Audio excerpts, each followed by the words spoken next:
Hello, and welcome back to another amazing episode of Dénht'ā. Hi, how are you? My name's Ella Lamoureux, and I'm quite excited to bring you another amazing episode because I have a fantastic person with me, someone that I've never spoken to quite a bit, but we've seen each other out often, and I'm quite excited for today's episodes. So let's say hi to Jagger. Why, Easqueeze, Jagger. I'm excited to be here with you, Ella. Yeah, that's amazing. Yes. Yeah. So Jagger, I've known you for, I don't know how long now, but Probably like a couple years. Yeah, but we met at a show, right? Yeah, definitely. Yeah. And I was hitting on her soon-to-be husband. Yes. Yeah. It was so good. Yeah, it's fantastic. So you're local from the area. Well, not local from Kelowna, but you are from the surrounding area. Yeah, I was born in BC, but I was born in Vancouver, Yeah. and then I moved up to Vernon when I was 10, Yeah. and I've been in the Okanagan ever since. And so Vernon is actually my band. Yeah. And so when I knew that I was Native when I was 13, and so I went to like school with a bunch of people who were from my band, but I didn't know any of them. Yeah. So only 2 years ago, I actually met my Native family. Oh, wow. So it's been an interesting journey, I must say. Nice. Yeah. You mentioned that you knew you're Native at 13. So was it just like not talked about beforehand? So my dad was part of the 60s scoop. And so my mom was the one that actually got my dad like to do that. Like she's like, okay, well, you're Native for sure. And the kids are Native for sure. So like, let's get you status. And I mean, why not? It's so helpful having the status, right? So like they're paying for me to go to school right now. And so which is good. exciting. Like it's a thing that's deserved. Yeah. I had someone once complain about being like, well, you natives get free schooling. I was like, yeah, but you stole our land. Dude, that is literally the worst thing is when they're like, oh, you get tax free. That's so unfair. I'm like, okay, don't make me go off on a tangent. Yeah, exactly. It's Let's like, talk about what's unfair. Yeah, but also, we okay. don't get a lot of things free. Yeah, exactly. Granted, like, we do have some dental, which is fantastic. Pearly teeth. You don't have to really pay for any prescriptions, which is pretty fantastic. Mm-hmm. But we still pay taxes if we don't live on a reserve. Exactly. I think that's their biggest one. They're like, what about your free cigarettes? Be like, they just free. cheap. Yeah, they cheap. Exactly. And they're strong. And it depends on like where you go too, right? Like I go to Owl's Nest and I get my brand that I've been smoking since I was like 13. Yeah. So, I mean like, yeah, the native smokes are cheap. Yeah. But when you're a smoker, you're one brand usually. Yeah. Like even if they're name brand, they're still cheaper, but they're not cheap as like, say you get a carton for $40. Yeah. Like, you know what I mean? Exactly. To age myself, but to not. When I was younger, I used to smoke in high school, but it was $2.50 to get a pack of the 20 Demoriers.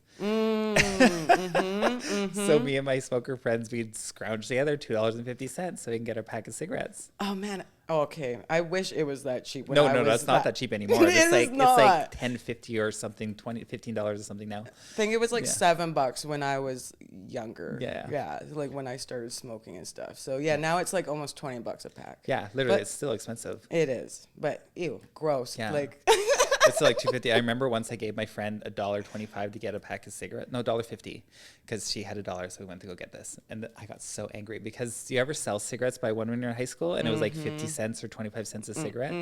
Anyways, we sold them for 50 cents each, and then she gave me 3 cigarettes. I was like, excuse me? I paid for 2/3 of this pack of cigarettes. I'm like, I'm taking 2/3 of that. She's like, but it's $1.50 is 3. I'm like, you're so stupid. I was so lucky for that because I was tall girl and like so I bought a lot of liquor and smoked for myself. Oh, you pulled and I it went off? to like the strippers and like the clubs, and Your like, height let you do that? Yeah, and my height and like honestly, I mean, they would look at my ID and they would see that I'm like 15. Just come on in. Yeah, no. Like whatever. Reconciliation. Good job, Vernon. You did good. That's fantastic. All right, I want to bring it back a little bit too when we talked about how you're 1360 scoop, and then it was only the last few years that you started connecting with your Indian band in Vernon. Mm-hmm. How was that? Well, like I've connected with like the Indian band because like I went to school with some of them.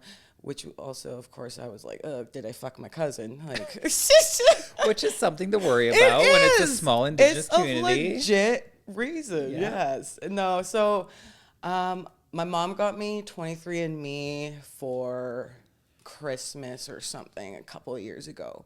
And I've always been like, I don't want to give my DNA away to someone because I'm kind of grew up like a conspiracy but theorist. But it's just spit, right? What's that? It's just spit, right? Yeah, it's spit. But still, like, come DNA. on. Yeah. Like, keep that for my other peoples. Just joking. But yeah, no, we found my aunt reached out to me, and then the rest of the story kind of goes from there. So like, I haven't even met all of them yet. I've met a few of them and still connecting the dots. But my grandma's coming to my wedding. So that's actually so beautiful. And she was so cute on the phone. And she was like, whatever I need to do to get there, I'll be there. Yeah. Right? And like, and where's she based in? She's in Maple Ridge. Okay, yeah. So it's a good drive. It is, yeah. And she doesn't drive. So like, my cousin will probably have to bring her up. So that's just really nice that she would... Yeah, I can do see that. That's so sweet that she's coming out to your wedding. That's fantastic. Yeah. Do you find there's been a little bit of pushback of you trying to come, like, connect with your family now? Has it all just been like open arms? I think it's different for me, for sure, because I think when you're that long that you're out of your community, I've always felt like an outsider. You know, you like, I think this happens for a lot of people who are like biracial, right? I don't fit in with my settler side, and I don't fit in with my native side, and in some contexts, right? Yeah. So I think it's also those barriers within myself trying to break free from. So I think like people have been welcoming, absolutely, but I think my own self-deprecation does not help that. Yeah. Right. So I need to make more of an effort too, and that's a big thing. But it's like I've suffered with like a comorbidity. So like I got diagnosed with depression at 13. I just recently got diagnosed with ADHD. So it's like I just wish sometimes it was a little bit easier for me to do these things that seem normal to everyone else, but like getting myself out and like not having those negative self views or talks towards myself is a big hindrance with allowing myself to connect with those people. But school has been very helpful with that. The Indigenous services and meeting people from there and learning my language, learning more about my people, right? So it is definitely helped. This last year has been super nice with that. Yeah. That's good. Because like you mentioned that it was hard to connect with things or to go and to open up, but it's also when you don't feel that you belong on either side, it makes it harder to open up because you're used to sitting on the outside. Exactly. I have like growing up, because I'm a fairly fair-skinned native. My dad's Métis and my mother's full native, so I tend to have like some white attributes to mix in with the natives. So then with my full native family, I didn't fit in with them because I was seen as too white. Or like with my white side of the family, I was still the native side of the family, you know? Yes. So there's a part of like a middle ground that you have to do. And then you said that like it's a lot of work sometimes to be able to open up or bridge back those barriers that you created for yourself to be a part of the community. But then you mentioned going to school has helped you with that. Yeah, because like what I would like to do is work in the mental health or addictions field, but with Aboriginal communities. So myself, in June, it'll be my 9-year cake. So it's a very important cause, like, to help my people, because I know that we're struggling. You know, when we found the kids in Kamloops, I was very grateful to have my fiance there with me at that time, because I struggled.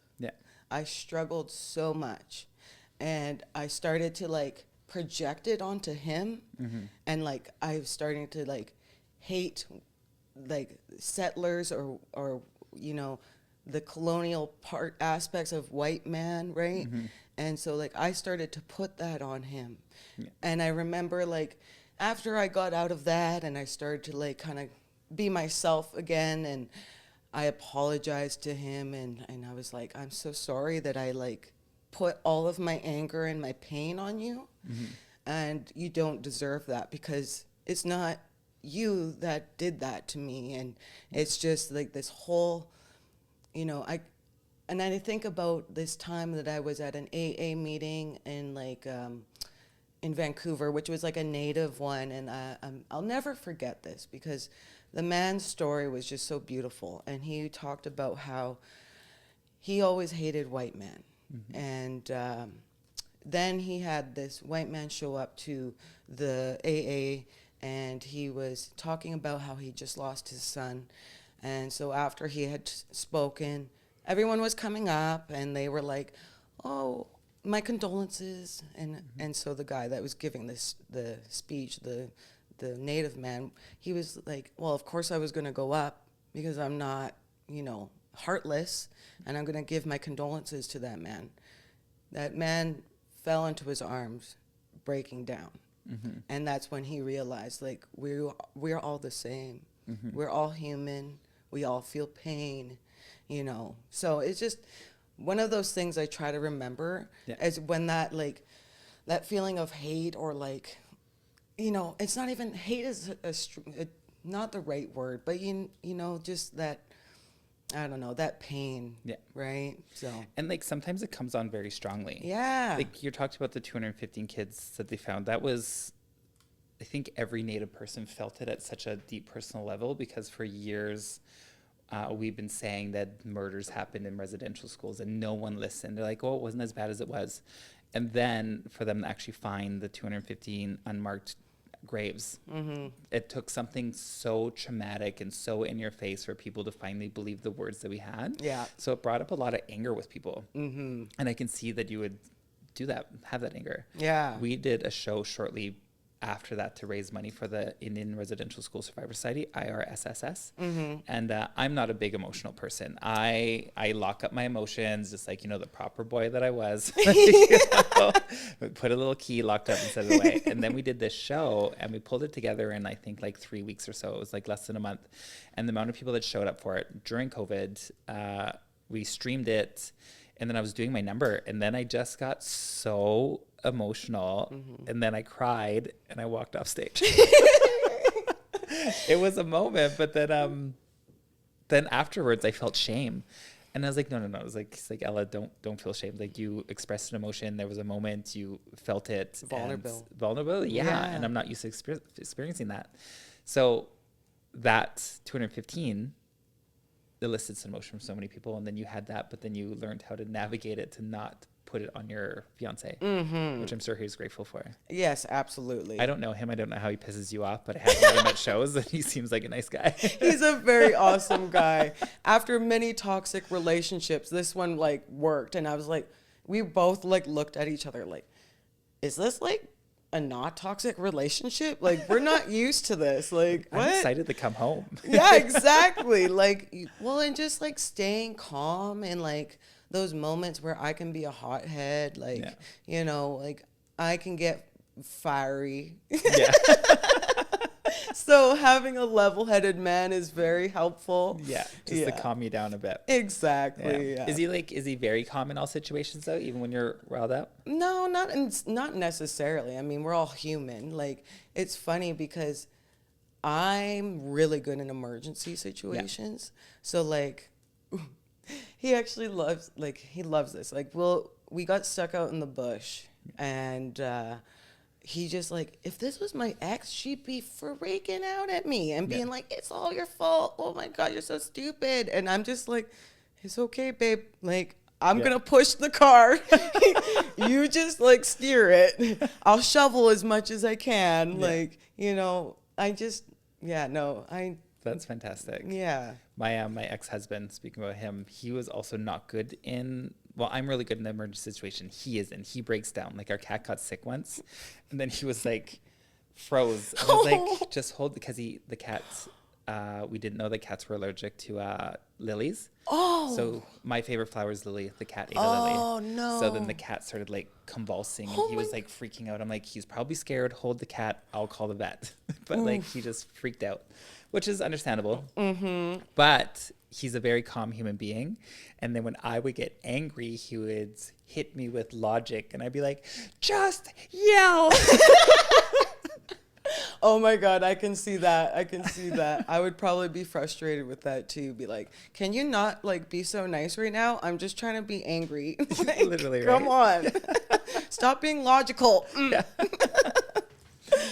There's one thing that I want to chat with you as well, because you mentioned it's like 9 years sober, right? I'm also on the sober chain now, which I think is fantastic.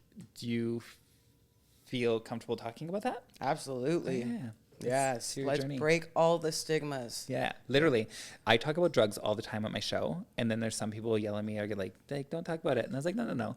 If we talk about drug and alcohol abuse and we normalize it, as soon as someone feels the need that they need help, they'll reach out for it instead of feeling shame about it, because we created this sense of not talking about it. Well, it's the same with like STIs, right? Like, it's that whole stigma, like, oh, you're gross now. Like, bitch. Or when they call it like you're unclean. Yeah. Like, no, I just got a little infection. I'll take a pill. Just baptize me and I'll be all right. No, exactly.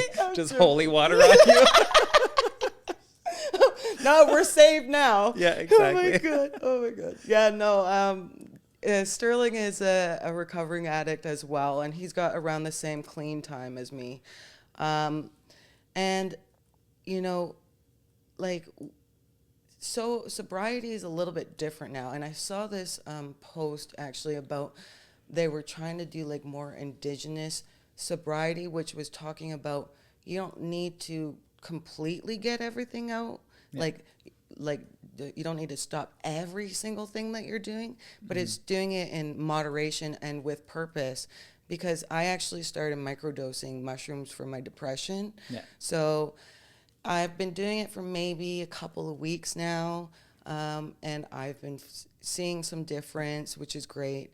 But the medical research on microdosing for depression, the knowledge is there. Exactly. And it's an amazing thing to do. Exactly. And that's like the thing is like, as much as like we're usually, when we talk about our sobriety, because me and Sterling still drink. Yeah. So when we talk about our sobriety, we talk about when we were heroin addicts. Yeah.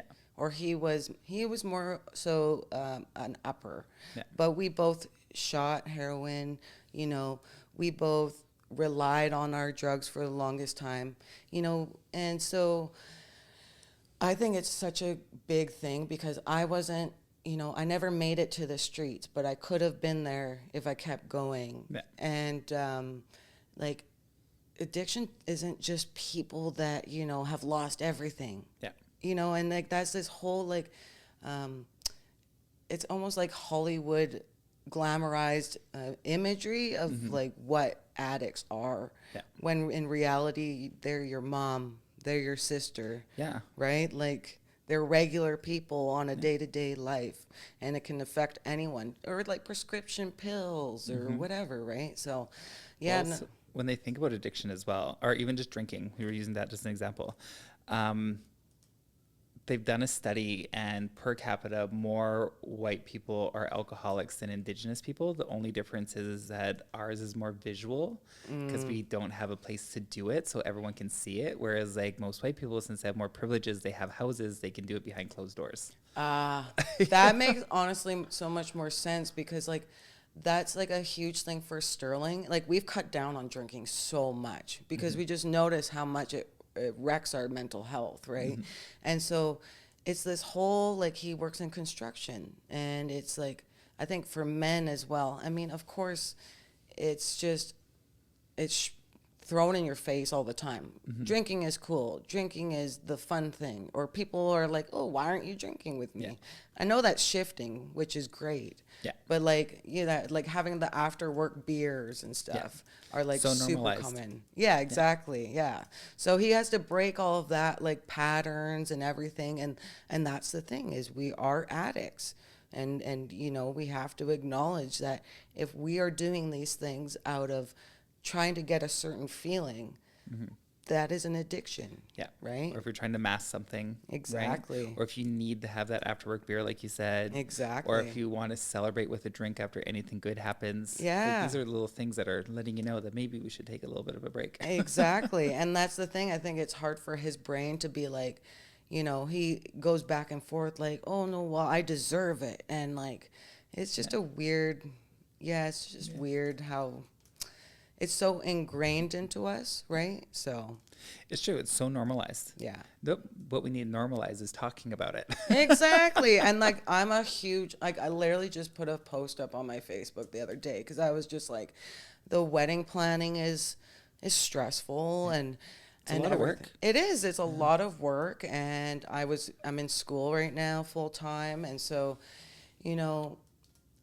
I think like, well, I did that post and I just explained like, I'm dealing with this depression and like, it's so hard when a lot of the days you're like, what am I living for? Mm-hmm. Like, I think people need to understand more like what people with depression and mental health, what their day-to-day looks like. We only see so much on Facebook or Instagram or whatever, what have you or whatever. But behind closed doors, people are struggling. Yeah. And people need to reach out and not be ridiculed for those things. And it's gross, some of the comments you see on social media. And it's like, hurts your heart. But you just gotta push through that because there is good out there. Yeah.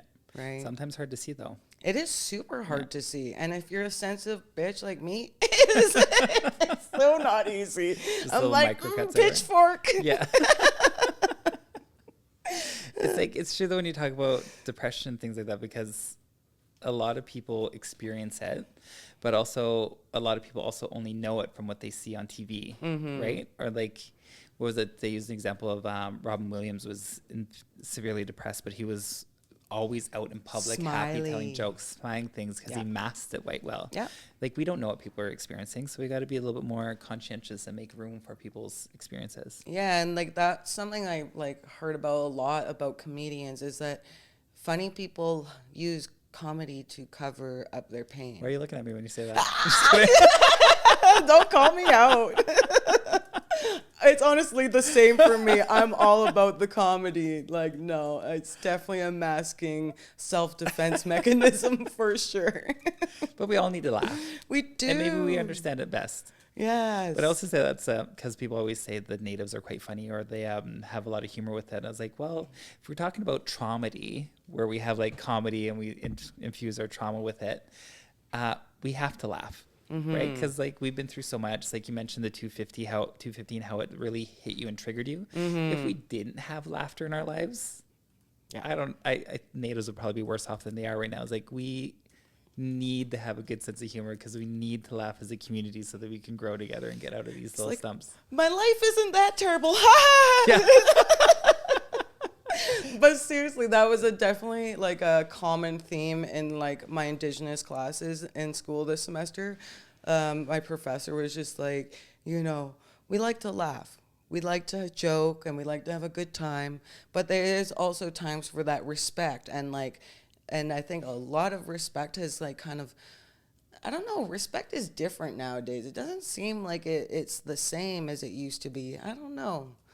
Like, it just seems like it's lacking in some senses. And that's the thing is we can, this whole generational, like, boomers and millennials and all that stuff. It's like, let's stop trying to be each other's like enemies and just take the goodness from each generation and be like, yeah, that was great. Let's take that, keep going with it. Yeah. Right? Like, let's But we're not doing that. Yeah, but we're not doing that. Exactly. And they're going and we're blaming all the newer generations for... Yeah, and then the older generations don't understand what they're going through there. Like that. Let's talk about like the generation gap because it bothers me when people being like, "Oh, well, when I was your age, I owned a house." Like, but also when you owned a house, it was $30,000, and you made however much, like you can afford it and pay it off in a few years. Where our wage is still the same, and that house you bought for $30,000 is now $700,000. Exactly. And this was in my psych class, and I remember. She's actually a friend of mine from Vernon, and it comment kind of made me cringe a little bit because she was like, oh, it's their fault the houses are so much today. And it's like, no. Who's they? Like the older no, the older generations. Okay. Yeah. No, she was blaming the boomers. Yeah, the boomers, exactly. She was like, oh, it's their fault the prices of houses are so high. And it's like, no, it's not. Like, how is it their fault? Like, they bought a house and then prices of everything just kept going up. It's not like they went, oh, I'm going to charge an exuberant amount more than what this house is actually worth. Though there may have been some people who did that. But also they didn't buy 7 houses for profit, right? They just bought their one family home and then they were fine. Exactly. And your whole family lived in there. Yeah. Like. And now it's people that buy investment properties and then they're getting angry that their investment isn't doing well. Oh, and then now we got this whole Airbnb thing where people are all up in arms because, oh, we need places for people to live. Yeah. Oh, sorry. Like, oh, sorry, you can't make money off us anymore. Yeah, exactly. Jeez. This has nothing to do with culture, but I'm enjoying this conversation because, like, I also love when people be like, oh, well, you're going to charge me $2,100 for rent a month and I'm going to do that for 10 years, but you can't give me a mortgage. Yeah, exactly. You know what I mean? Yeah. Yeah. No, it's so silly. We're looking at buying a house right now and it's just, we'll see when that happens. Yay. Yeah. Well, at least you're looking. Yeah. I mean, he has his good new job. You'll be done school when? Well, this next semester, like next fall, winter semester, I should be done this degree, but I'll keep going. This degree? Well, I want to keep going. It's just my associates right now. Yeah. So I started it when I graduated high school because the band only gave you 2 options at that time. Mm-hmm. You either go to school right after high school or you go when you're 25. Oh, so they're like, you're going to either go now or take 7 years off. Mm-hmm. So I was like, well, I guess I'm going now. Yeah. But I was, in my addiction and I was like young and dumb. Yeah. So I at least had some credits from that went forward, but I had to still do a lot. But I'm excited. Like, school has been a very big revamp for me. Yeah, that's good. Yeah. What are you studying to become? Like, what's the goal? Well, I'm going to take my psychology emphasis on the associates. So I'm taking tons of psychology. So probably get my master's in psychology. Nice. Maybe my PhD. We'll see. I know with the PhD, like, sometimes it matters, sometimes it doesn't. Yeah. But well, master's matters for sure. Oh, the master's matters. But I mean, like. But then the PhD is like if you really want to focus or become a counselor. Exactly. Like a clinical counselor. Yeah. Yeah. So, which I think would be pretty cool. Like with your master's, you can do like the counseling, but if you want to be a psychologist, you'll have to get the PhD. Yeah. So. It's a lot of time and it's a lot of work, but I've been enjoying it. And it's also like different varies of school, right? Because your master's will get done in 2 years, but then depending on what PhD you want with your psychology, it could be anywhere from an extra 2 years to 6 years, isn't it? And exactly. And then the thesis writing. So that can, I know like my professor who's in her like 50s and she just finished, like her schooling. So. And I mean, age is whatever. That's right. Education doesn't have an age. No. Right? You can keep learning and keep going back to school. Yeah, I love it. I'm like, I just turned 31 in April. Yeah. And like, I love being a mature student.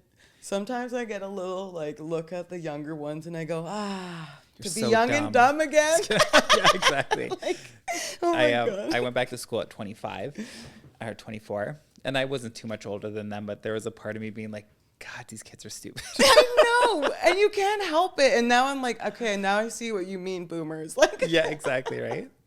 Like sometimes we're just like, okay, whoa, did I do that? Is this really what you're thinking? Yeah, exactly. All right, you're going to school for psychology, and you mentioned earlier that you want to focus it on addictions within the Indigenous counseling. Yeah. Have you ever worked in addictions before? In addictions? No. I've just been one. Yeah.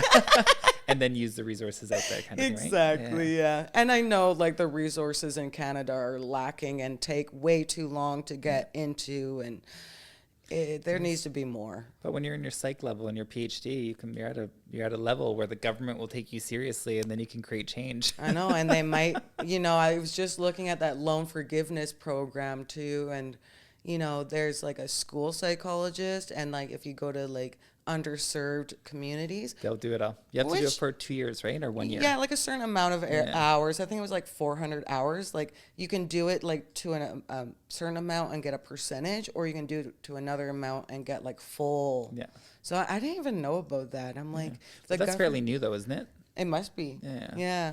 My social worker counselor usually tells me about all these things. I have a friend that's in school and they're thinking about doing it as well. And they're like, but they'll just place you wherever. And I was like, well, not wherever. I think you get a choice of 3 places and they'll place you where you can. Okay. Not going to be like, we're going to send you to Nunavut. Yeah, exactly. Well, that was like, I didn't know about the 3 choices. That's interesting. Because like I saw Merritt was on there. Yeah. And Merritt was somewhere that we had thought about moving to.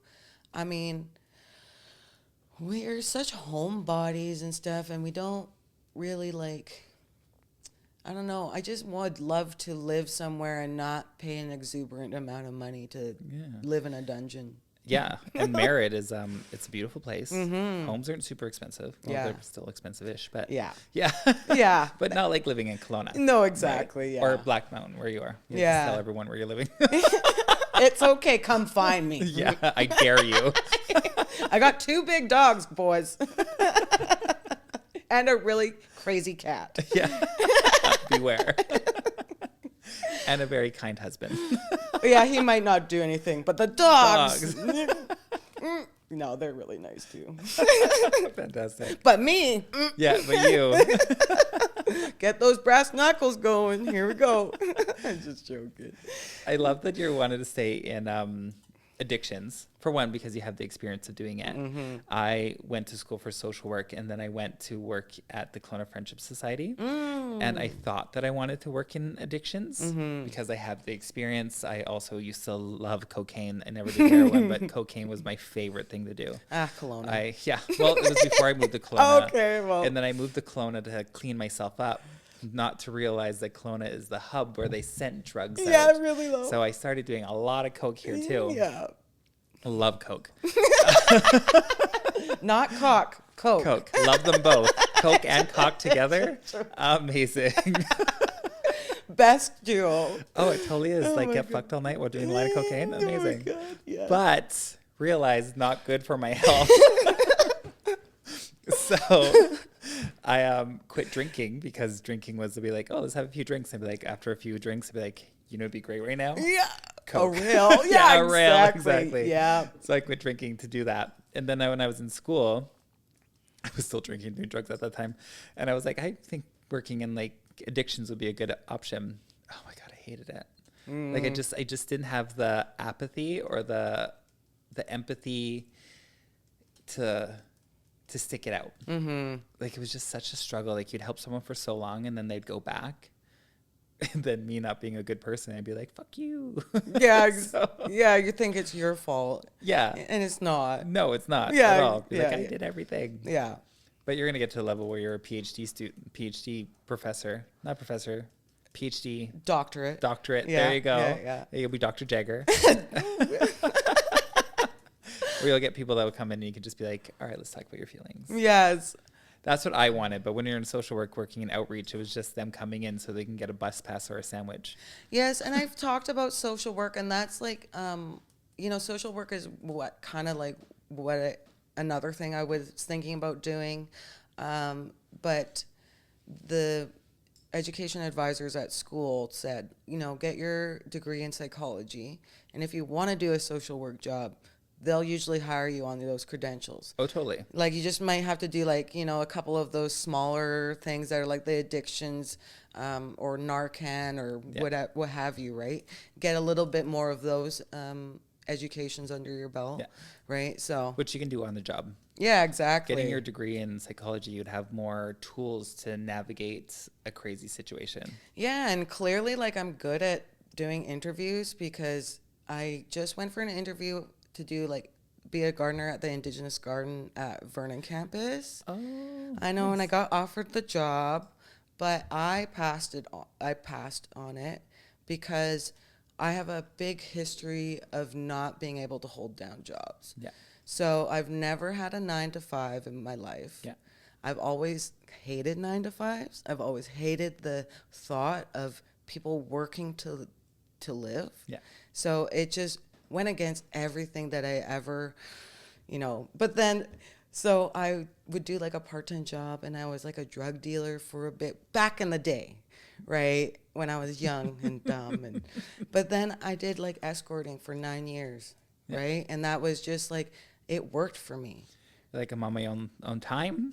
What's that? Like I'm on my own time. I can schedule my own appointments. Exactly. And my own boss. Exactly. And that was the thing. It was like, if I was feeling depressed for a whole week, I didn't have to go to work. And I just got tired of like burning bridges. Yeah. And I really would love to have that capacity to do that, but I need to really reintegrate myself into the workplace or normalcy of life, because I literally got paid to go to London and Hong Kong and like cool ass places, just because a guy wanted my attention. Yeah, exactly. Yeah. Like, how could you be like, I'm gonna go work 9 to 5 for $15 an hour? Yeah, literally. Like, but once you're done your degrees, maybe like at that point you'll be like, I worked hard for this. This is something I love to do. Exactly. And then maybe you'll be flown to Hong Kong and Japan and things like that, but in a capacity to talk about the things you do. Exactly. And the thing is, like, I know myself, like, I'll probably do like hybrid sort of work. Yeah.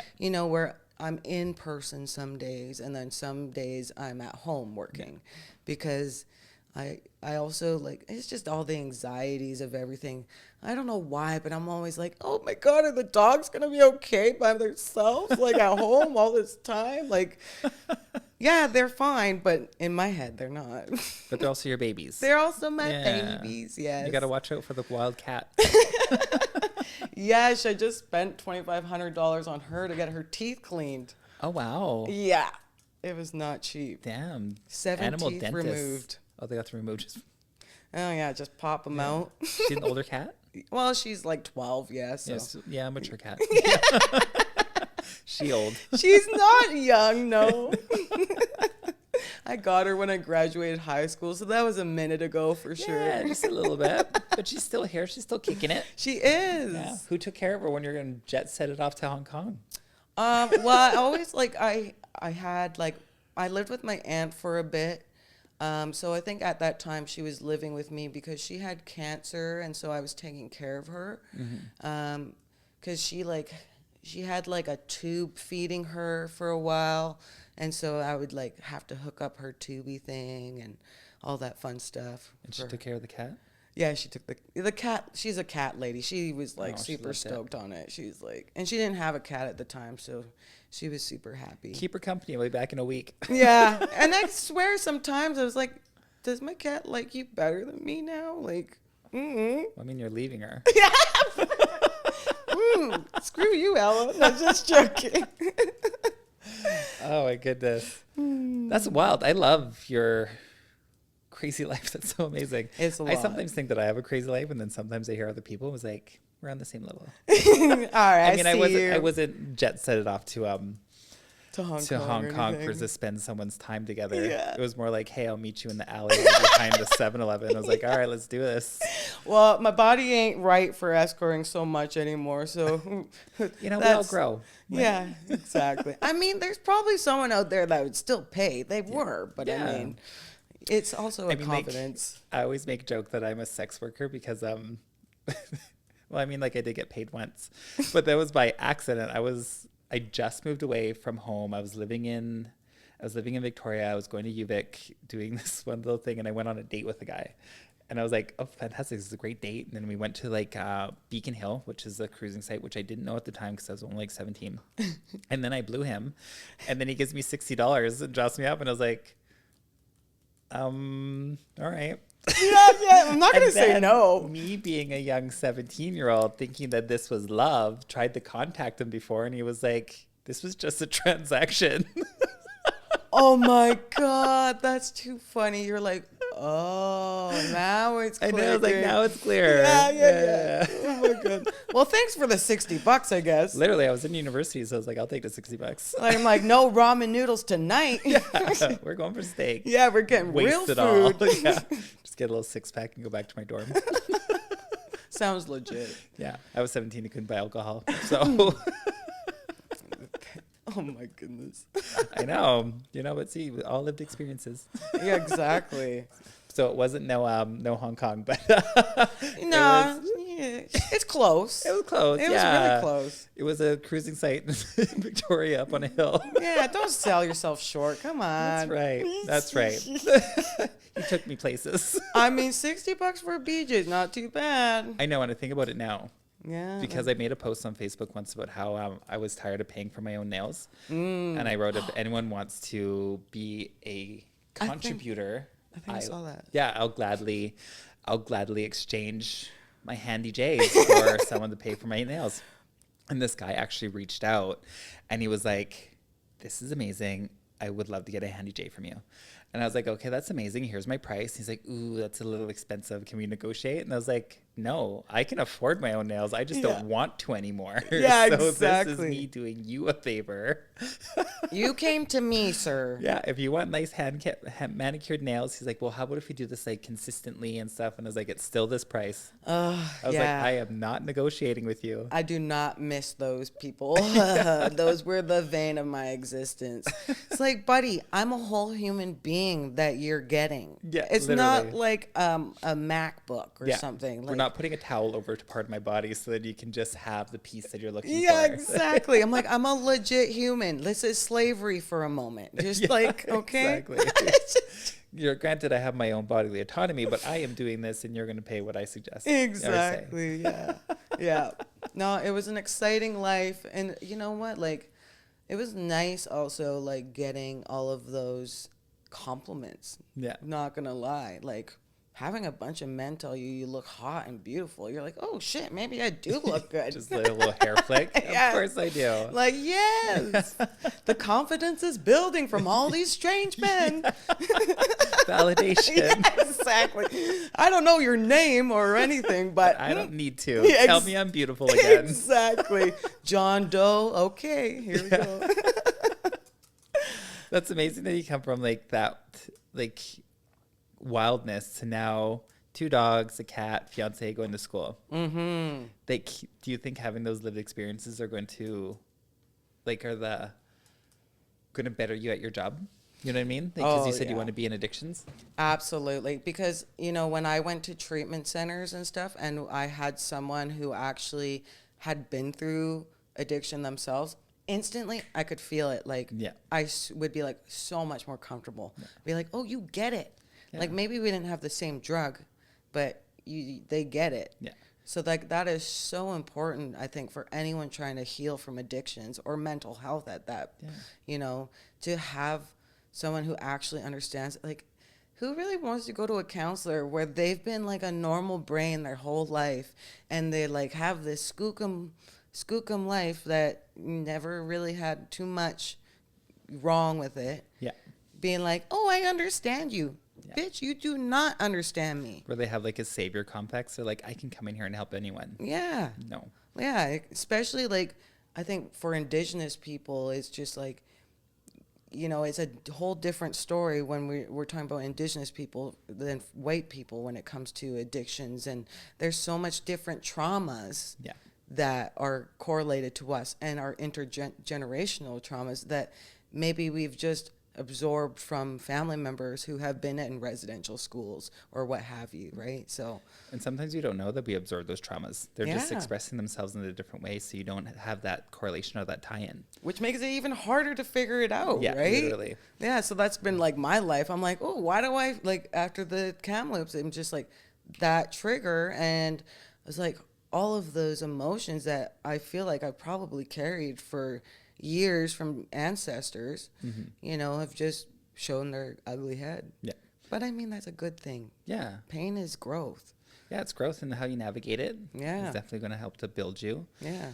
And like, it's true, because like you said, being an Indigenous person within the medical field is a very different experience than a lot of other people, because we're instantly seen as someone that's either an alcoholic or in addictions, or pretty much unworthy of the attention in a hospital. So you coming from a background of being Indigenous, wanting to help that person, having experience in addictions, you're going to be able to relate to them and have more space for them for healing, instead of, like you said, someone coming in with a hero complex being like, well, the book said to do this, so you should do it. Well, and that's the thing, like, look at Western medicine. Like, before Western medicine came around, like, did you think that they didn't have their own things? Like, yeah, they had their own things. Like, don't you think that a lot of the things that you guys know today come from us? Yeah. They do, but you don't acknowledge it. Like, when I was in my philosophy class, I wrote a paper about how, because it was a pseudo versus pseudoscience philosophy class, and we were talking, my paper was about how it is Indigenous science or pseudoscience, and I was trying to debunk what that meant, because for Indigenous peoples, science is way more than just science. It's all ways of knowing, and that's what our science is, right? And then some would say that's pseudoscience. Exactly. Yeah. So, but the thing is like, by observing this squirrels tapping on maple trees, we knew that the sap was coming out soon, right? So, like, it's just all of these things. It's like, okay, well, that's pretty scientific if we observed these things and then tested it out. Our theory was true. Yeah, exactly. Like, we learned from the animals, right? Like, oh,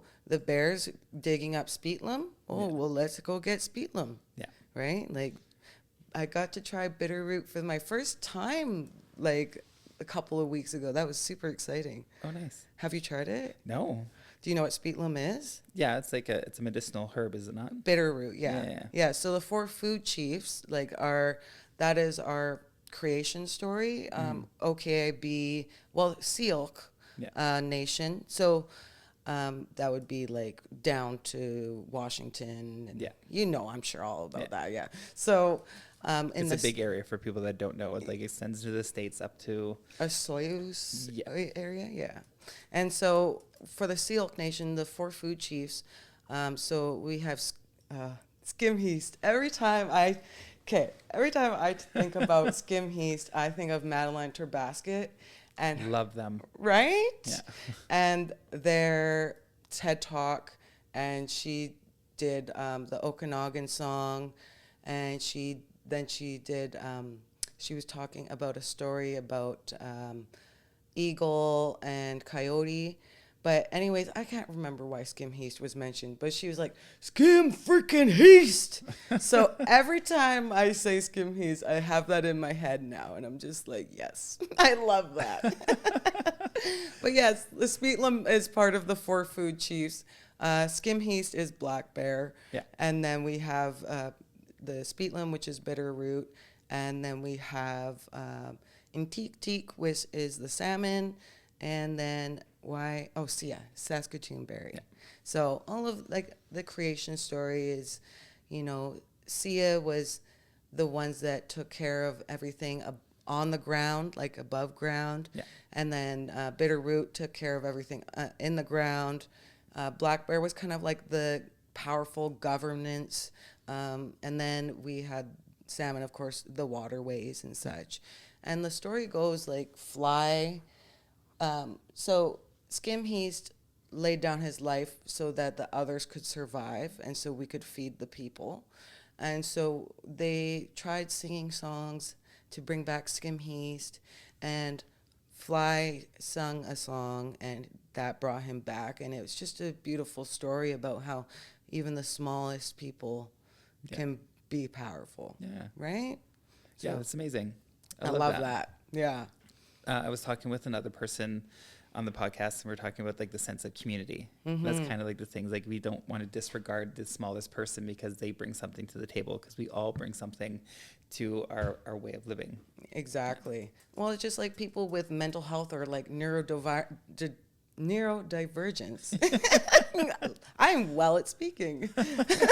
You know, we all bring different factors into it, right? Creativity and, you know, different insights, like, you know, like I've always kind of got a different insight on anything, and I don't really like, I'm not super like trusting right away. Like I question things a lot, and like that's just the way I've always been. And I think it's important to have people that are like that and different views, right? Because it helps us, like, if we're all just yes men, where are we gonna get? We'll have no original thoughts. Yeah, we'll exactly. Just be following one person. Exactly. Yeah. And who wants to do that? Not me. But yeah, question everything. Exactly. I always question everything. But I also feel like questioning things is also for our own safety, right? I'm not just going to go into some dark alleyway because someone tells me. Why? What's in that alleyway? Yeah. Who's in there? Is it the What's BJ happening? guy? Yeah. Am I going to get $60? Okay, if it's him, I'm coming. Yeah, I'm coming. Well, he's coming. Oh my God, I would hope so. Yeah, exactly. Got to earn my $60. Better be a good one. But yeah, it's question everything, and yeah. Yeah. Got distracted in that little train of thought that we just had there. See, I knew this like conversation would go all over the place because that's just who I am. It's just like, oh wait, oh I thought of a thought. Oh. But also, like, I love that because I also have no filters. Mm-hmm. You have no filters, so the conversation can go anywhere, and none of us are going to feel uncomfortable. Exactly. If someone at home does, then turn it off. Watch the next episode. Yeah, exactly. Oh my God. Click. Yeah, exactly. We'll just put a explicit language or something advisory on the thing. Yeah, you might need that for me for sure. You said anything goes, so here we go. Yeah, everything goes. I love it. Yeah, no filter here. No. No, who needs it, right? Yeah, exactly. Yeah. As long as there's no boomers in the room, I'm sure we'll be okay. Just joking. We love you, boomers. Yeah, thank you. Thanks for... That's right. Pass away so we can buy your houses at a cheap rate. Or at least give them to your children, the money that you make from it. Yeah, something like that. Well, I mean, anyone who bought a house in Vancouver is getting some good money. I was talking to this one person, and their grandparents were thinking about selling, and they bought their house, I think they said, for $47,000, and it was estimated at $3.2 million. Yeah. Yeah. Yeah, my fiance's grandma just passed, and I think she bought it for $60K, and then it was a couple million. Yeah. So his parents now are like, let us help you with the wedding, and we're like, yes, please. Okay. Yeah. Well, at first we were like, we're people pleasers, me and Sterling. So we're just like, ugh.